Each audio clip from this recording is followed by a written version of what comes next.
The conversation about living a long life typically gets dominated by two competing claims: that modern medicine deserves most of the credit for extended lifespan, and that lifestyle choices are what actually matter. The real answer is more nuanced than either side admits. The claim that medicine alone drove the dramatic increase in average lifespan leaves out a critical historical detail. Average life expectancy in the early 20th century was pulled down dramatically by the staggering number of children dying before age 15, largely from cholera, typhoid, and dysentery. When engineers rebuilt sewage and plumbing infrastructure across cities in America, France, the UK, and elsewhere, those deaths plummeted before the broad adoption of vaccines or the invention of antibiotics.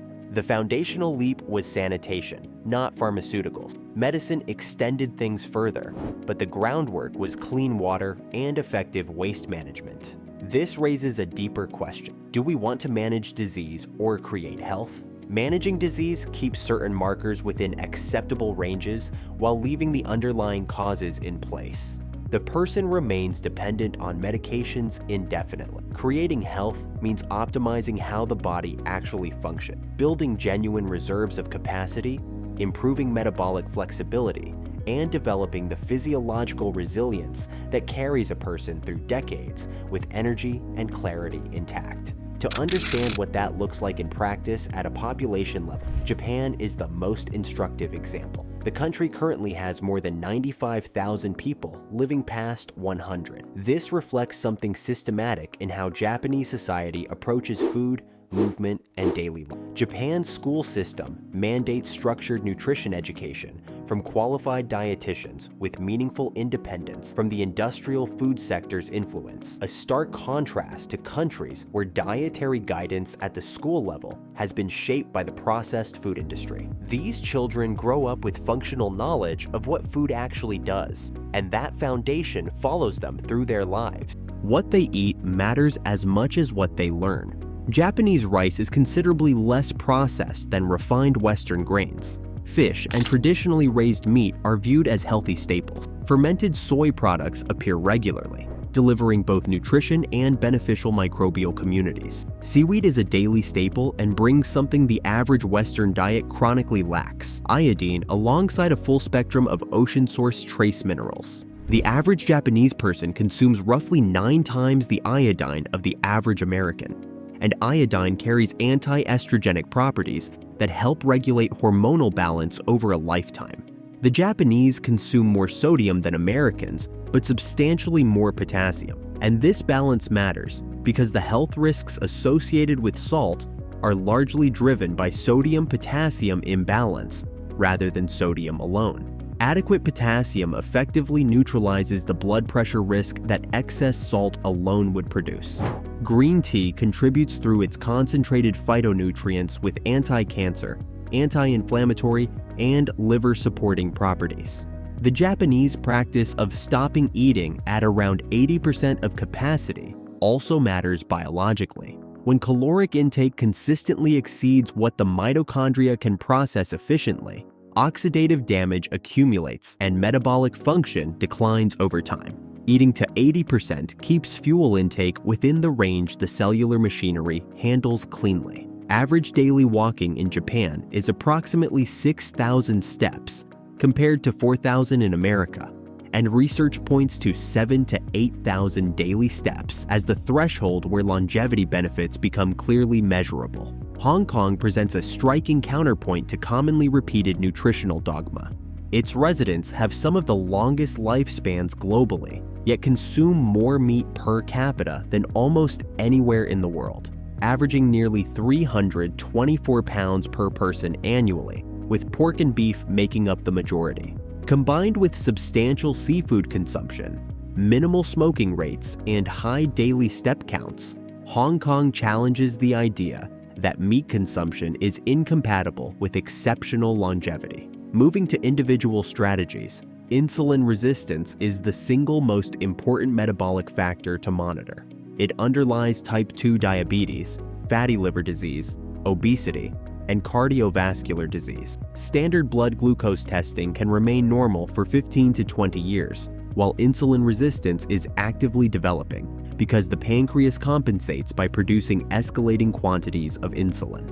A fasting insulin test is a far more sensitive indicator, and keeping it under 7, ideally under 5, reflects genuinely healthy metabolic function. The primary driver is dietary carbohydrate, particularly refined starches and added sugars hidden in processed grain products, including bread, pasta, cereal, and crackers. Autophagy, the cellular maintenance process by which the body dismantles and recycles damaged proteins and organelles, is one of the most potent anti-aging mechanisms available and is dramatically activated by fasting. Regular intermittent fasting and periodic extended fasts of 48 to 72 hours provide deep cellular renewal that no drug or supplement can replicate. Mitochondrial health is central to longevity because these energy-producing structures require a precise set of micronutrients: B vitamins, coenzyme Q10, magnesium, zinc,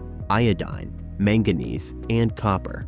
Industrial seed oils, including soy, corn, and canola oil, disrupt mitochondrial membrane function and should be avoided. High-quality animal protein provides the complete amino acid profile that mitochondrial biochemical pathways depend on, explaining why many people experience significant improvements in energy and metabolic function when they increase quality animal protein intake. Heat exposure through sauna use or hot baths produces many of the same cardiovascular adaptations as exercise. Cold exposure through cold showers or brief immersion activates improved insulin sensitivity and enhanced mitochondrial density. Hypoxic training, such as high-altitude exercise or use of a hypoxic mask, forces the body to develop greater capillary density and increased red blood cell production, boosting aerobic capacity meaningfully. All three are forms of hormesis, deliberate short-term stress applied to produce lasting adaptive strength. Vitamin D status has a profound effect on longevity outcomes. It regulates hundreds of genes, a substantial portion of which influence immune function, inflammatory response, and cancer surveillance. Maintaining serum levels between 60 and 80 nanograms per milliliter provides meaningful long-term protection. Most people living primarily indoors will not achieve these levels without supplementation. Social connection has a measurable physiological effect on longevity. Chronic loneliness generates stress comparable in impact to recognized physical risk factor. The acute stress of losing a close relationship can dramatically elevate heart attack risk in the days immediately following the loss. Maintaining genuine bonds across a range of social contexts provides both direct health benefit and the resilience needed to recover from the losses a long life involves. Post-meal walking is one of the simplest and most effective intervention for blood sugar management. A 10 to 15-minute walk after eating produces a substantial reduction in post-meal glucose elevation by directing blood flow and muscular glucose uptake. The effect is comparable to that of commonly prescribed blood sugar medication. Sleep quality may be the most underestimated factor in long-term health. Magnesium glycinate taken an hour before bed supports muscular relaxation and cortisol reduction, keeping bedroom temperature between 62 and 68 degrees. Fahrenheit leverages the body's natural pre-sleep core temperature drop, which facilitates entry into deep delta wave sleep, where cellular repair and neurological detoxification occur. Morning exposure to natural light for around 20 minutes resets the circadian rhythm. Wearing blue light blocking glasses in the evening preserves the natural melatonin rise that drives sleep onset.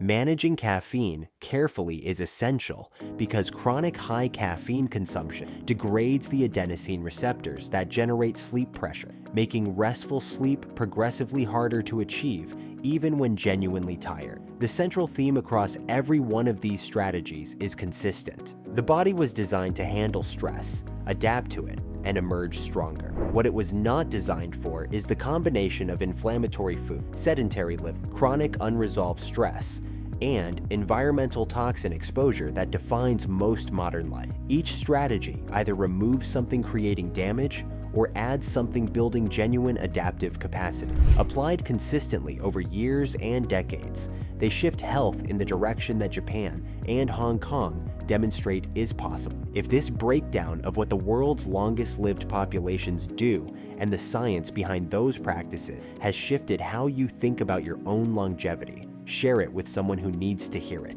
Hit the like button if this kind of practical information makes a genuine difference.